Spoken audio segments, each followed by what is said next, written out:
Let's talk about this issue of hypocrisy, because it's not unusual for it to come up in a conversation about Christianity as a way of kind of devaluating its credibility.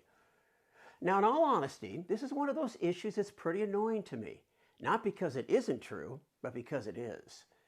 As much as I hate the way Christians are often portrayed on TV and in film, I have to admit, and you do too, that much of it's been earned because it goes on in the real world all the time.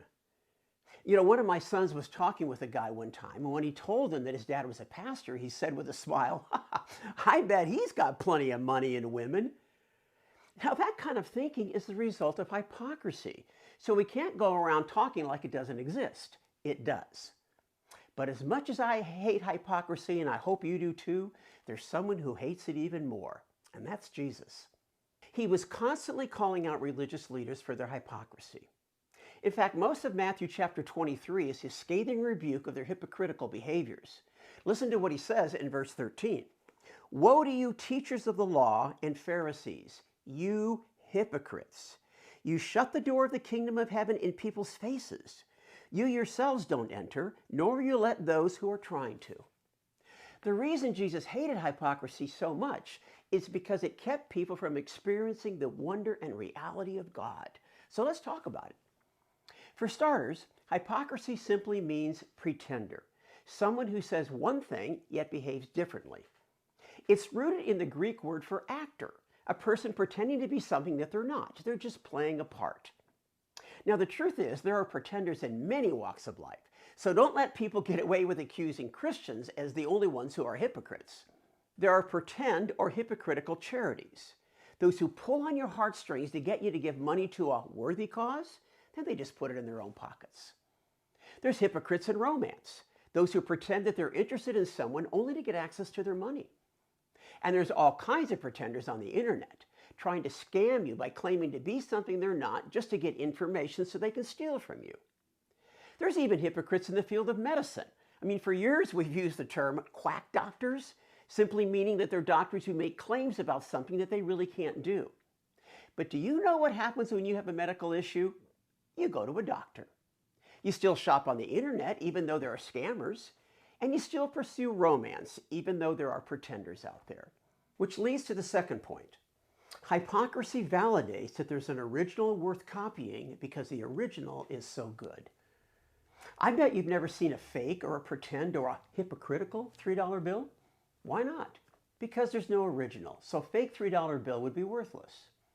There are pretend or knockoffs on products like Rolex watches. Why? Because there are real Rolex watches. There are pretend or knockoff Nike shoes. Why? Because there's real Nike shoes. There are pretend or knockoff Christians. Why? Because there are real Christians, and what they have is so valuable and so good that it's worth copying. Here's the third point. Not all who call themselves Christians really are. After all, anyone can call themselves a Christian. There's no test someone has to take to become a certified member of the official Jesus Club. Someone calling themselves a Christian doesn't make them one, any more than someone putting the title of doctor in front of their name makes them a doctor. We talked about knockoffs, which are products that are made to look like something of value by taking the name, but they're fake.